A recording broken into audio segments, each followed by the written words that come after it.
A viewer requested that 2 videos about Sun Tzu be made. He had really enjoyed another earlier video from EmersusTech called On D-Day, What Would Sun Tzu Do? Others have really loved this video too, so you might want to check it out.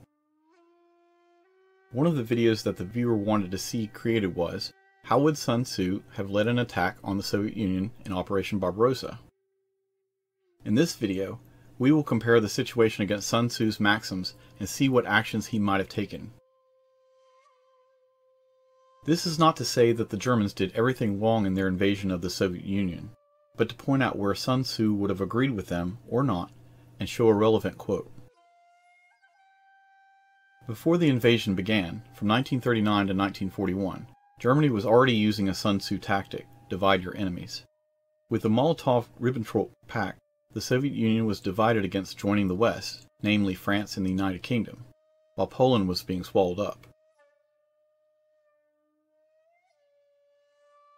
So, Germany made a gigantic mistake invading the Soviet Union and pushing them into the Allies' corner. One could say that even though the Germans had an extremely large army, they still weren't fully prepared for what they were facing.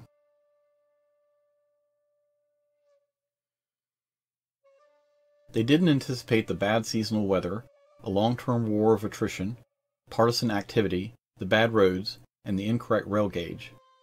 Since the original viewer's question assumed that Germany would invade the Soviet Union, we'll get back to that starting point. Let's imagine that Adolf Hitler uses a time machine and invites the prestigious Sun Tzu into the planning room for Operation Barbarossa. The first thing Sun Tzu would do is recognize the folly of such an invasion and try to dissuade Hitler of such an undertaking. But if Hitler still insisted, Sun Tzu would ask Hitler what his ultimate goals were. Hitler would probably reply with venom that he wanted the Soviet Union crushed within 6 weeks. Sun Tzu would probably state that the time frame was near impossible, and that Hitler shouldn't worry about how long it took, but to concern himself with the fact that the Soviet Union was destroyed as a nation. After this polite discussion, Sun Tzu would gesture to Adolf Hitler to leave the room. Hitler would probably insist on staying to plan this or that, but on this Sun Tzu would not bend and would probably offer his resignation on the spot. So, let's assume that somehow Hitler gave in to this demand and didn't interfere with Sun Tzu's strategic decisions and allowed him to fully control the war in the East for the duration. How would Sun Tzu destroy Joseph Stalin's Soviet Union if he had to attack with the Axis forces available on June 22, 1941?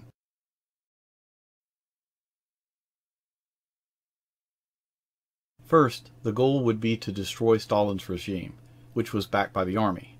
How do you destroy the army? Not by hunting down every commie in every rat hole, but by destroying his morale and making him realize that the cause is lost and there was no way to win. So, the billion-dollar question is, how do you do that? Well, it is by a combination of ways. While planning the campaign, you must get into the head of the enemy. Think like Stalin.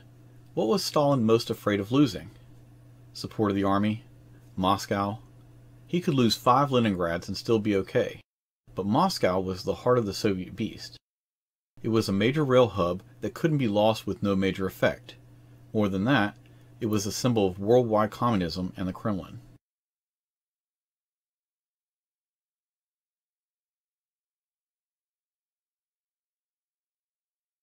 Also, if Moscow were taken, Western Russia would be split in two, causing other problems.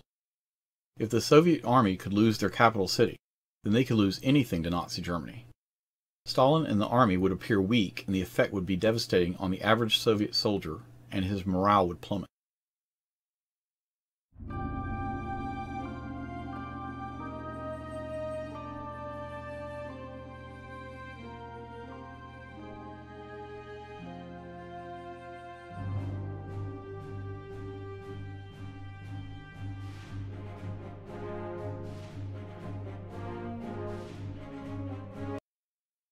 Allocated to Operation Barbarossa were 19 Panzer and 15 motorized infantry divisions, along with a cavalry division.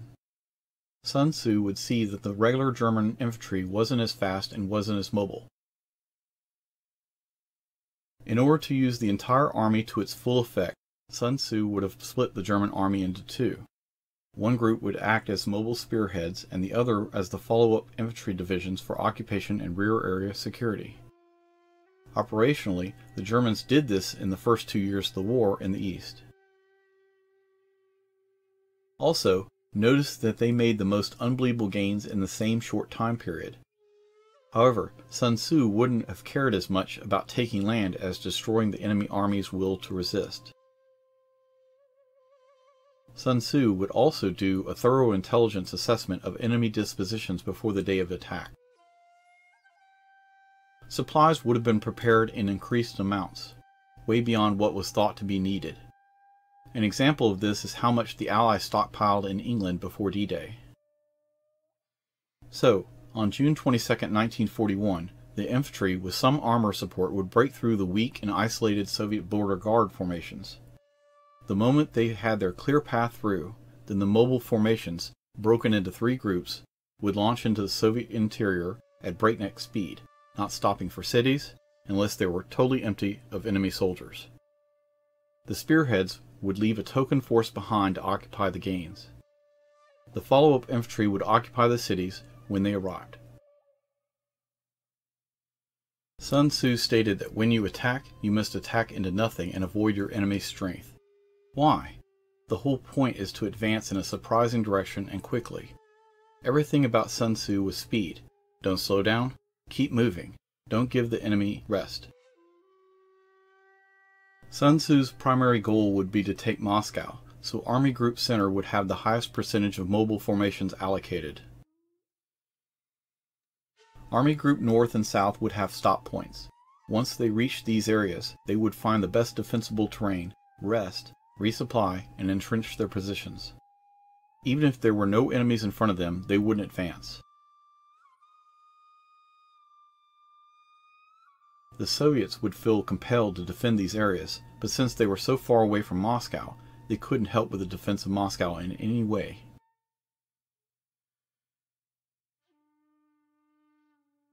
Army Group North would invade Latvia, Lithuania, and Estonia in order to use Sun Tzu's principle of dividing enemies.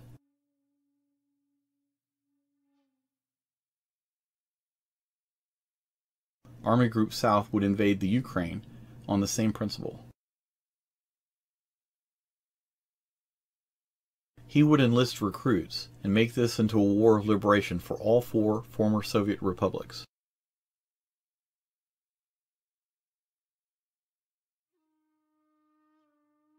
This would also cut down on partisan activity in the rear areas.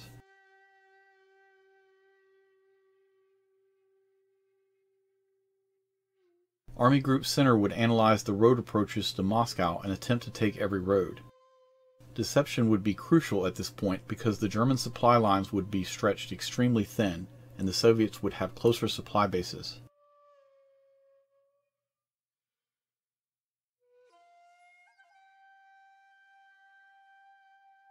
Also, Fallschirmjäger, which were the German paratroops, would pave the way to Moscow by holding the necessary bridges. Opportunities multiply as they are seized. It's impossible to give an exact route of march, because we don't know how the Soviets would react.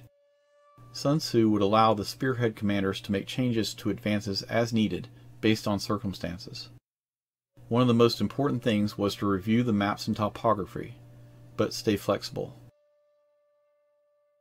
Such a speedy advance would not necessarily cause a problem on the flanks at first, because in order to be a threat, the Soviet army would have to have cohesion, which it didn't have in the beginning because of the shock of the invasion.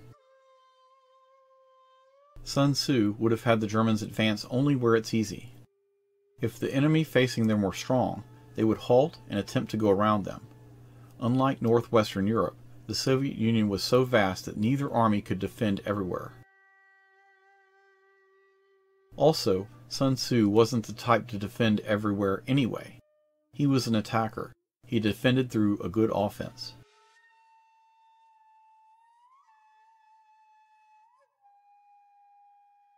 As Frederick the Great stated, "He who defends everything defends nothing."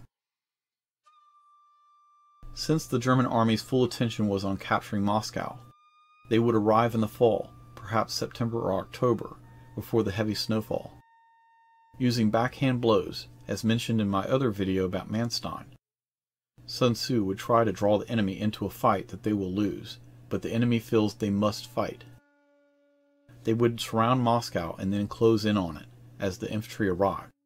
I don't believe this would end the war with the Soviet Union immediately, but barring something else dramatic, I believe it would end with peace terms or within 2 years. The German army believed in Kesselschlachten, cauldron battles, that surrounded the enemy and annihilated him. However, as much as this is a good theory for France or Poland, the terrain in Russia and the Ukraine is too vast and different. Napoleon once said that he could never recover time, and the cauldron battle in the south yielded fantastic results for the Germans in terms of land and Soviet POWs. However, the time lost advancing on Moscow couldn't be regained, and then the snow started to fall. Even Hitler's generals believed that this detracted from the advance on Moscow.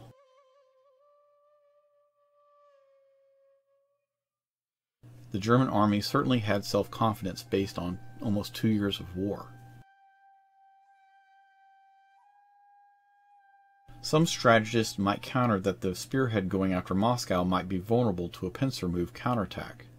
They would be correct, but vulnerable doesn't mean that it would happen. There's always a danger of that, but the goal is to keep the enemy off balance for as long as possible. If he's off balance, then he won't normally threaten the flanks. Sun Tzu would have probably increased the fuel trucks, the supply depots, and the rail gauge conversion rate. To give a historical example, Napoleon didn't seek to occupy all of Russia and couldn't have done so if he wanted to. He knew that the goal was Moscow and sought a decisive battle on his terms in front of Moscow. Others might say, well, how would this prevent what happened to Napoleon? That would be a good point. However, in this proposed scenario, the German army would have a reactive reserve army in the center that could counter any moves against the supply lines of the German army in Moscow. Land buffers would be created that are easy to defend. Activity, patrols, active resistance would happen on defensible sectors. This could also be places where you send your battered divisions for re-equipping and relative peace. I'm not saying that the supply lines couldn't be temporarily cut, but some of the reasons that Napoleon retreated from Moscow were that he didn't want to be in Moscow for the winter, and his supply routes were threatened. In this scenario, the Germans could survive the harshest winter in Moscow, and their supply lines would hold out well enough to survive the winter. There were many things that the Wehrmacht did that were militarily correct, and many things that were very incorrect. Some things they started out doing correctly, like using mobile spearheads, that they stopped doing for various reasons. One of the things that the Germans did incorrectly was to try to take Leningrad.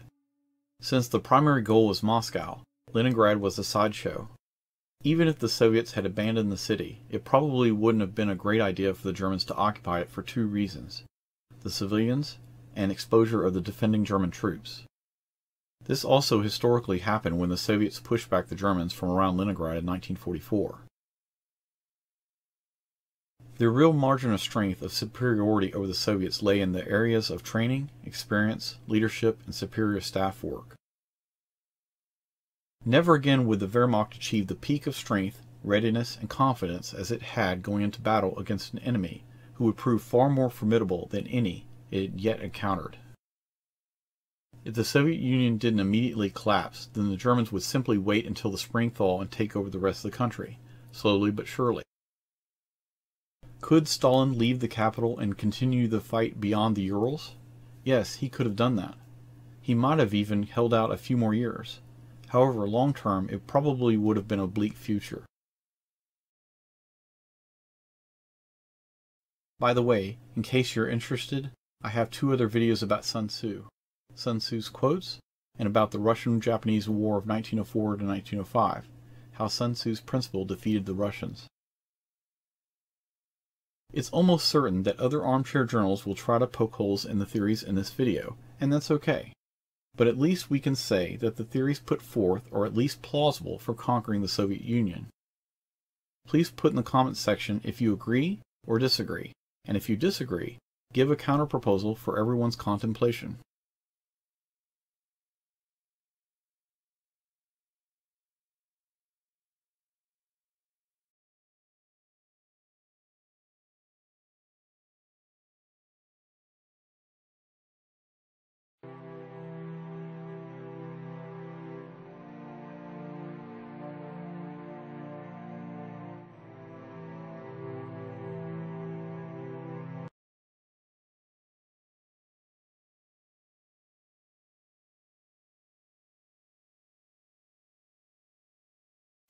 Mira, maravilloso. Llevaron a los niños a vacunación, los revisaron, medicina, odontología. Lo hice por mis hijos. También reciban la bendición que nosotros hemos recibido. Que no tengan miedo, que sí se pasa dificultad en el camino, pero tienes que perseverar y confiar que Dios va a hacer algo. Los milagros existen. Dios es el mismo ayer, hoy y por todos los siglos.